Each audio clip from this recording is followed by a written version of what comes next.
Bismillah, alhamdulillah. Wassalatu wassalamu ala rasulillah Sayyidina wa maulana Muhammad ibn Abdullah wa ala alihi wa sahbihi wa man wala. Fala hawla wa la quwata illa billah. Nawaina ta'aluma wa ta'alim wa nafa wal intifa wal mudhakarata wa tadhkir wal ifadata wal istifada wal hatha ala tamassuki bi kitabillahi sunnati rasulihi wa du'a ila al-huda wa dilala ala al-khair ibtigha'a wajhillahi wa mardatihi wa qurbihi wa thawabihi minallahi ta'ala. Qala al-musannif rahimahullah wa nafa'ana bihi wa numikum fid darain amin. Wa alam أن من عباد الله العارفين من ينزله الله في مراتب الولاية والسلطنة والتمكين ويجعله لخلقه كالرأس والعين وله عليه من الحقوق والحرمة ما هو آكد من الوالدين.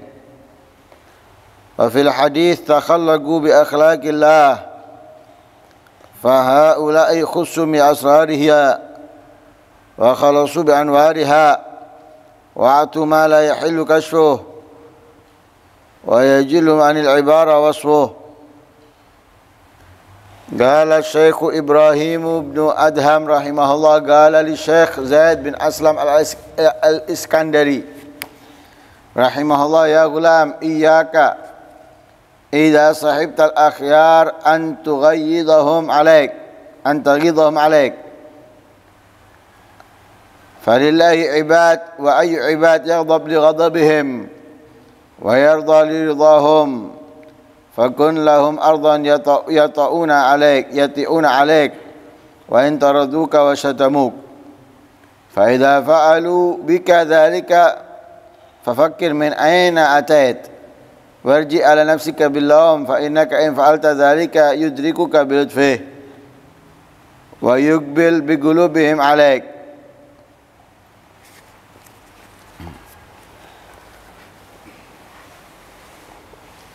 Ketahuilah bahwa ada di antara hamba-hamba Allah al-arifin, yaitu para aulia, ada sebagian aulia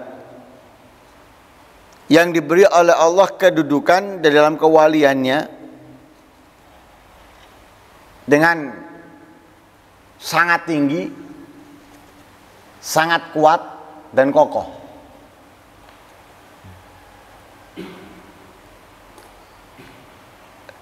Kedudukan mereka pada manusia seperti kedudukan kepala dan mata.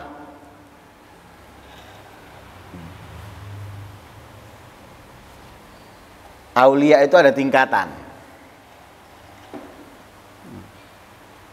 Seperti pada umumnya manusia. Manusia itu ada tingkatannya. Dalam keimanan, dalam keislaman, masa sama? Kita yang duduk aja nggak sama. Tingkat keimanan kita, tingkat keyakinan dan kepercayaan kita kepada Allah nggak sama. Dalam satu dari rukunnya iman yang jumlahnya 6, kita nggak sama, berbeda-beda. Nah, begitu juga tingkat kedudukan hamba kepada Allah dan juga para aulia di antara para aulia. Masing-masing berbeda amalnya, perbuatannya, sikapnya, perilakunya nggak sama. Lebih mudahnya gini, guru aja loh, sikapnya guru kepada murid nggak sama. Ada guru itu yang suka marah kepada muridnya, ada guru itu yang suka duduk berbicara dengan muridnya. Ada guru itu yang setengah-setengah, setengah pemarah, setengah guyon dan lain sebagainya kepada. Ada yang guru nggak peduli kepada muridnya dan lain sebagainya. Lah seperti itu tingkat para aulia di sisi Allah, berbeda-beda. Lah ada di antara para aulia itu kedudukannya yang sangat tinggi untuk makhluk ini. Sehingga diibaratkan seperti kepala dan mata. Kepala dan mata ini sebetulnya menjadi paling utama dari anggota badan yang lain secara zahir.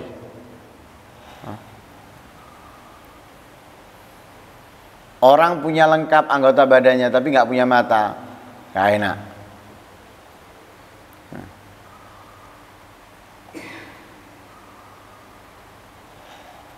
Apalagi nggak punya kepala.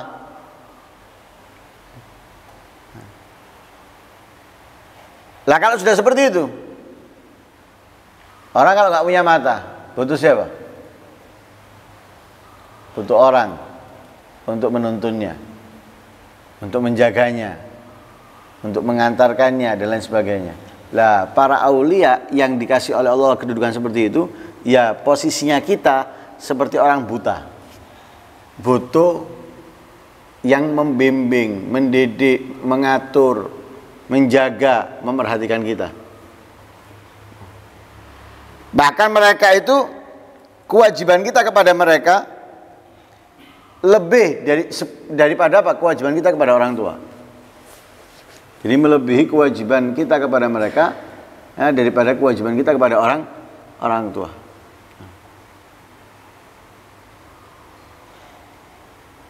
Kenapa?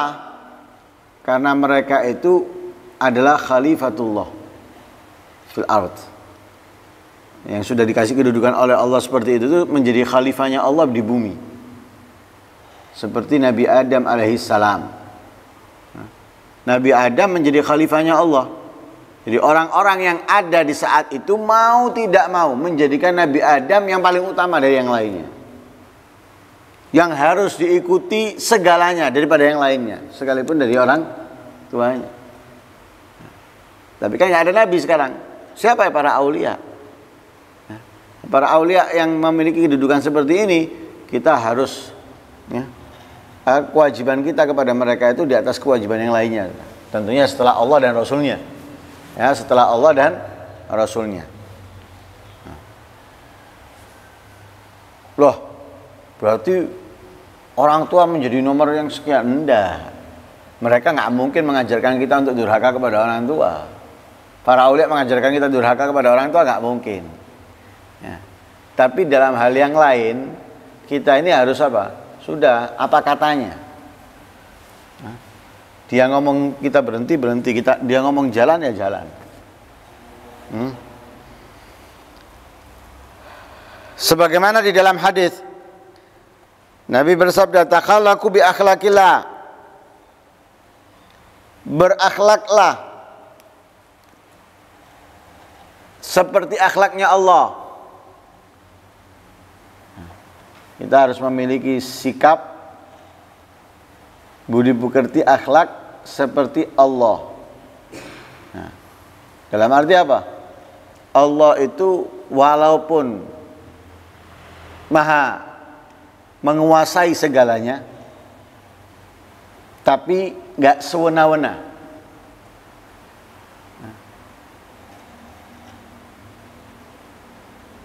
Dituduh punya anak,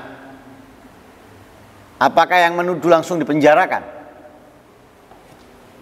diadab, disiksa? Enggak, dibiarkan, dikasih kesempatan. Barangkali dalam berjalannya waktu ia akan sadar. Sambil menunggu kesadarannya, Allah tidak menghentikan kenikmatannya kepadanya. Bahkan justru kenikmatannya mungkin lebih lancar dari orang-orang yang ahli ibadah. Padahal ia menuduh Allah punya anak. Lah sikap itu harus kita miliki. Sedangkan kita tidak seperti Allah yang maha mengatur segalanya, menghendaki segalanya. Enggak. Kok manusia yang mencaci kita kemudian kita harus angkat, harus laporkan dan ini dan itu karena nanti ini nanti itu dan sebagainya. Allah yang memiliki segalanya tidak berbuat seperti itu, malah justru memberikan kenikmatannya masih dengan mengharap taubat darinya, menginginkan taubat darinya. Sebagaimana di dalam hadis, malaikat keburukan itu dilarang oleh Allah mencatat langsung keburukan seorang hamba. Beda dengan kebaikan. Kalau kebaikan suruh nyatat langsung, tapi kalau keburukan jangan, kasih waktu barangkali bertobat. Itu apa? Allah mengharap hambanya untuk apa? Bertobat, walaupun melanggar perintahnya. Nah, kita harus lihat apa?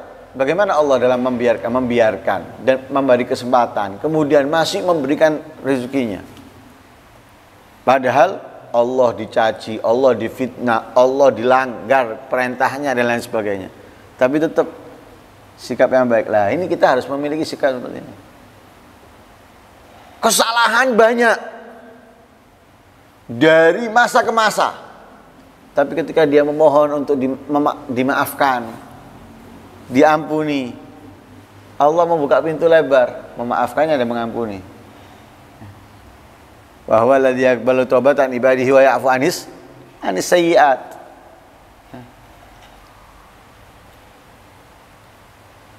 Apa?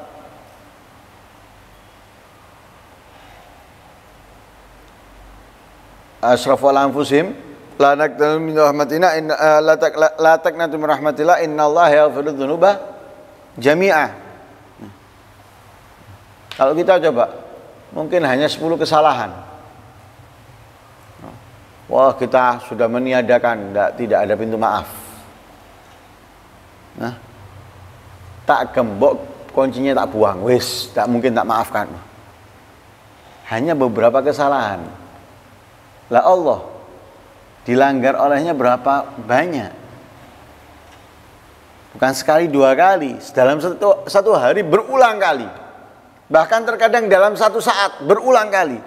Tapi ketika hamba tadi itu berusaha membuka pintu maafnya Allah, dibukakan sama Allah, disambut sama. Makanya itu Nabi mengatakan takhallaku bi akhlaqillah. Fahaula, mereka para aulia khusu bi asrariha, mendapatkan kekhususian dengan sir-sir itu. Makanya para aulia, kita berbuat salah kepada mereka, langsung mengangkat tangan, binasakan mereka.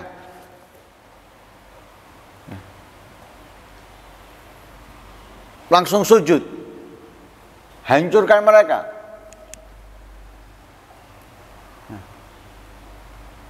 Enggak. Mereka justru apa? Rahmah, kasih sayang kepada orang-orang yang seperti itu. Karena mereka sadar orang-orang itu menghancurkan dirinya dengan menentang, melawan apa yang diajarkan oleh Rasul Shallallahu Alaihi Wasallam. Mereka para aulia mengetahui itu, sehingga apa? Mereka itu berbelas kasih kepada orang-orang seperti itu. Kasihan dengan orang-orang seperti itu. Nah, kenapa? Menghancurkan dirinya sendiri. Sudut pandang yang beda dengan kita. Nah, mereka seperti itu. Rahmat mereka, sangat merahmati. Makanya mereka itu lebih rahmat kepada orang-orang yang menjauh dari Allah daripada orang-orang yang mendekat dengan Allah. Kadang kita ini menganggap, kita loh rajin ibadah, kok dia nggak peduli sih sama kita. Ada orang embongan kok disambut dengan baik, senyum dan lain sebagainya. Loh, kalau kita, mereka itu kasih sayang, iya. Tapi kasih sayangnya mereka lebih kepada orang-orang yang seperti itu. Kenapa? Ingin menyelamatkan. Orang bisa berenang. Nah, dengan orang nggak bisa berenang. Nah, mana yang kita kasihani? Orang yang nggak bisa, sehingga kita selalu di sampingnya, ya, mengajarinya. Yang sudah, ya nggak perlu kita di sampingnya. Dia sudah bisa berenang, sudah bisa melakukan segalanya sendiri. Sedangkan ini nggak bisa, kasihan kita di sampingnya. Seperti itu mereka. Nah, dengan orang-orang yang maksiat, mereka lebih dekat. Kenapa? Lebih sayang. karena ingin menyelamatkan mereka. Sekalipun mereka itu termasuk yang menentang, yang melawan, tapi itulah kenapa khussu bi asrariha. Mereka sudah dikasih oleh Allah khususian bi asrariha, dengan sir-sir rahasia akhlaknya Allah Subhanahu wa taala. Khalusu bi anwariha, diselimuti dengan cahaya-cahayanya. Waktu dan mereka mendapatkan ma la yahilu kasfuh, yang dilarang untuk dibuka, ya. Wa yajlu anil ibara wasfuh, ya, yang enggak memungkinkan untuk diucapkan, diutarakan. Jadi mereka sudah dibuka oleh Allah sesuatu, ya, yang enggak boleh disampaikan. Nah, jadi mereka mengetahui sesuatu yang tidak kita ketahui sudah. Nah, seperti contohnya malam Lailatul Qadar. Para aulia itu tahu. Oh, sekarang malam Lailatul Qadar, tahu. Kalau kita walaupun disampaikan tanda-tandanya, kita masih menerka. Barangkali, ya.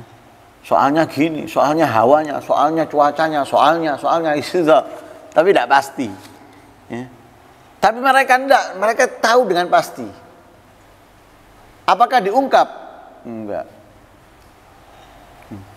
Nabi tahu Lailatul Qadar, tapi Nabi mengatakan, mengumumkan, mengutarakan, enggak. Nabi hanya memberikan clue-nya kepada kita, ya. Tanda-tandanya, memberikan, ya, ciri-cirinya. 10 terakhir ya, ya. Ganjilnya ya, seperti itu. Nah. Tapi kapan? Tidak ada. Mungkin malam 21, mungkin malam 23, mungkin malam 25, mungkin. Nah, memberikan kita. Tapi pastinya Nabi tahu. Tapi sesuatu yang memang nggak boleh disebarkan. Nah, mereka dikasih hal seperti itu oleh Allah. Sesuatu yang tidak boleh mereka ungkapkan. Nah, sesuatu yang tidak diketahui orang, tapi mereka tahu. Nah, dan untuk diutarakan itu nggak memungkinkan.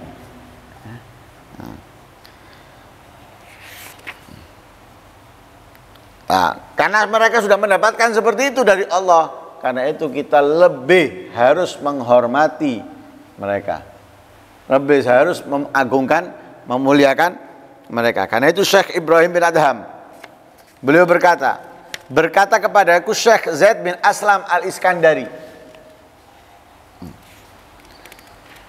Syekh Zaid bin Aslam ini berkata kepada Imam Ibrahim bin Adham, ya gulam, wahai seorang anak,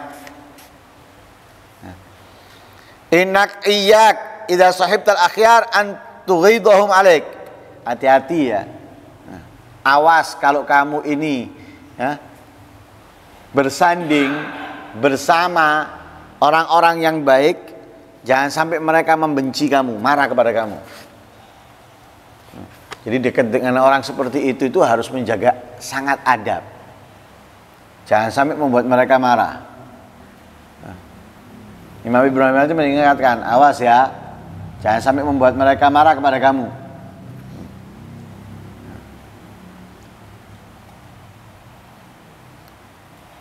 Kenapa?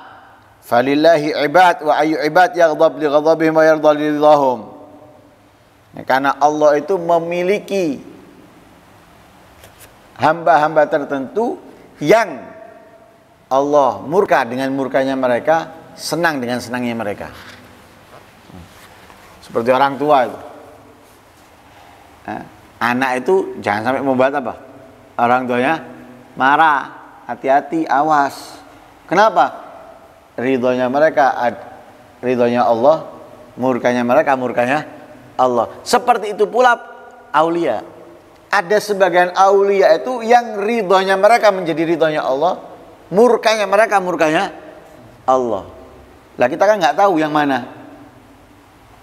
Yang mana kita nggak tahu. Yang penting orang-orang baik, apalagi kalau mereka itu adalah para aulia dan kita nggak mengetahui aulia itu yang mana. Karena para aulia itu disembunyikan oleh Allah di antara makhluknya.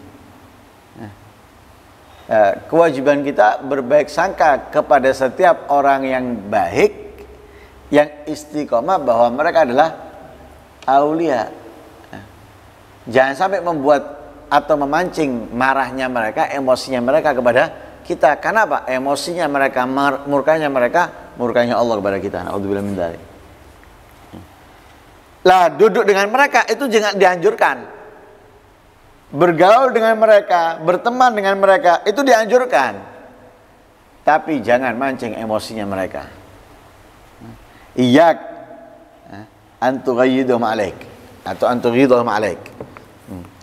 Fakun lahum ardhan yati'una 'alaik. Jadilah kamu untuk mereka itu seperti tanah, seperti bumi yang mereka menginjakmu. Wa in taraduk wa syatamuk, sekalipun mereka mengusirmu dan memarahimu, mencacimu. Jadi jangan kamu menjadi orang yang memiliki harga diri kepada mereka. Nggak bisa, harga diri saya. Jangan punya harga diri sudah di mereka. Mereka mengusir kamu, memarahi kamu, tetap jangan menjauh, menghindar dari mereka. Sekalipun mereka mengusir kamu, mencaci kamu. Kalau kamu punya harga diri kepada kufar tidak apa-apa.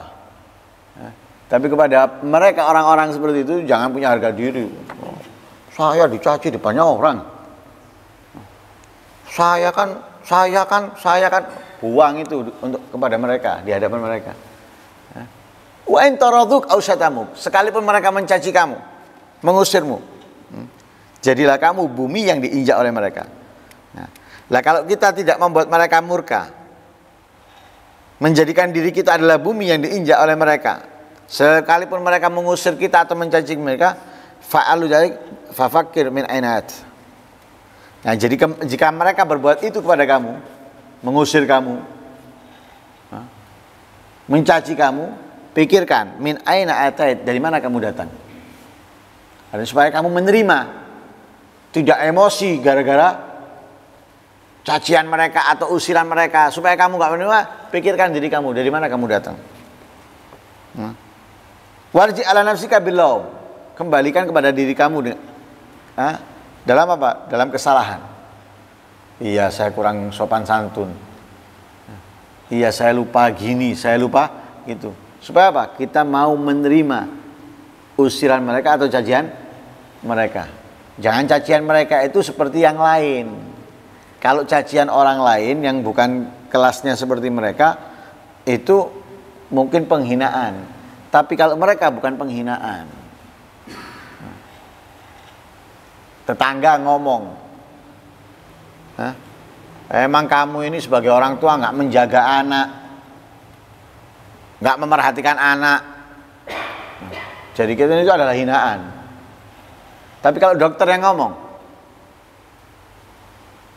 bapak ini gimana sih anaknya kok nggak dijaga, anaknya kok nggak diperhatikan, itu apa? Nasihat itu, teguran itu, bukan penghinaan. Lah kalau si orang tua menganggap dokternya menghina,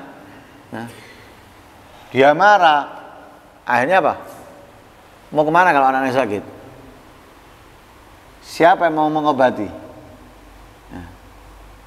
Lah orang-orang yang baik, akhyar tadi itu, para aulia itu, mencaci kamu, menghina kamu, mengusir kamu, jangan kamu kemudian murka, kembalikan pada diri kamu.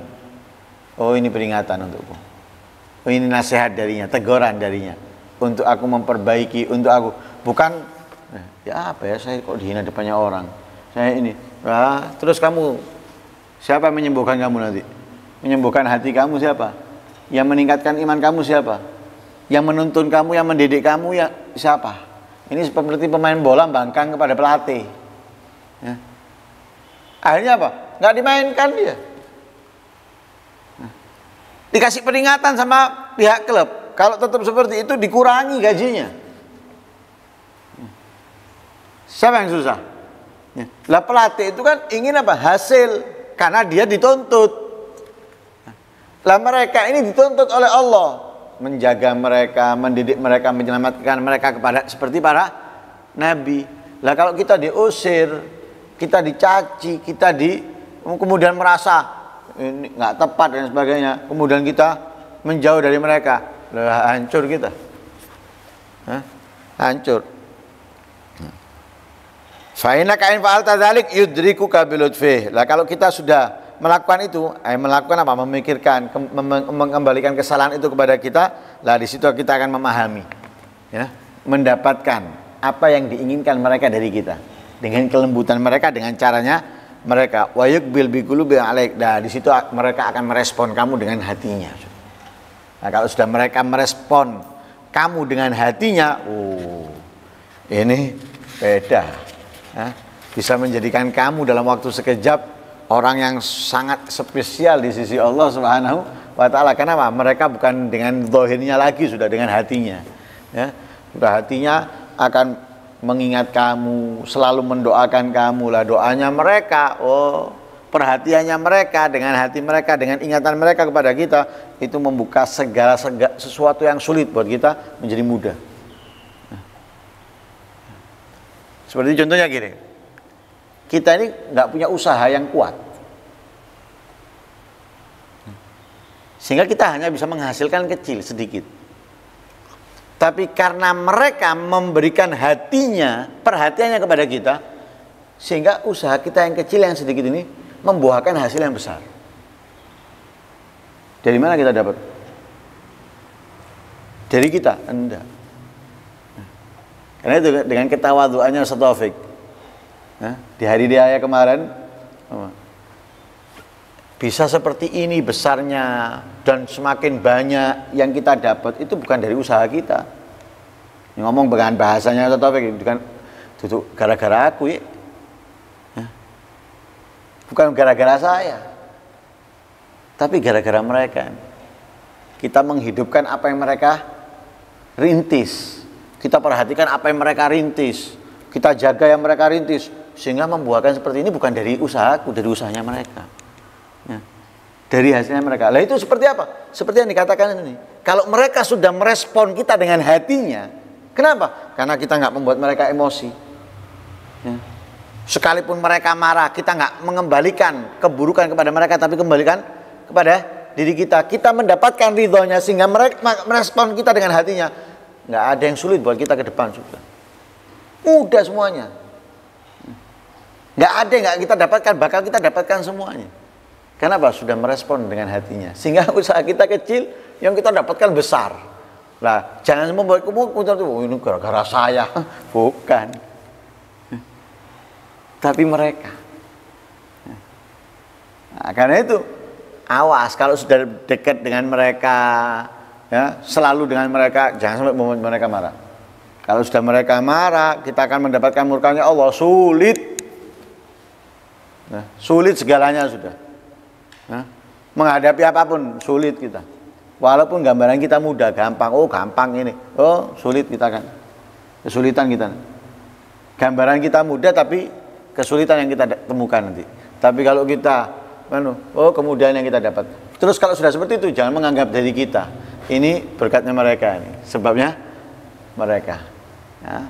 Nah, itu semoga Allah Subhanahu Wa Taala anugerahkan kita adab dengan mereka dan semoga kita bisa menerima apapun dari mereka, ya, dan mendapatkan meraih ridhonya mereka, dijauhkan oleh Allah dari murkanya mereka. Amin. Allahumma amin. Wassallallahu alaihi wasallam Muhammadin wa ala alihi wasallam. Alhamdulillahirabbil alamin. Al-Fatihah.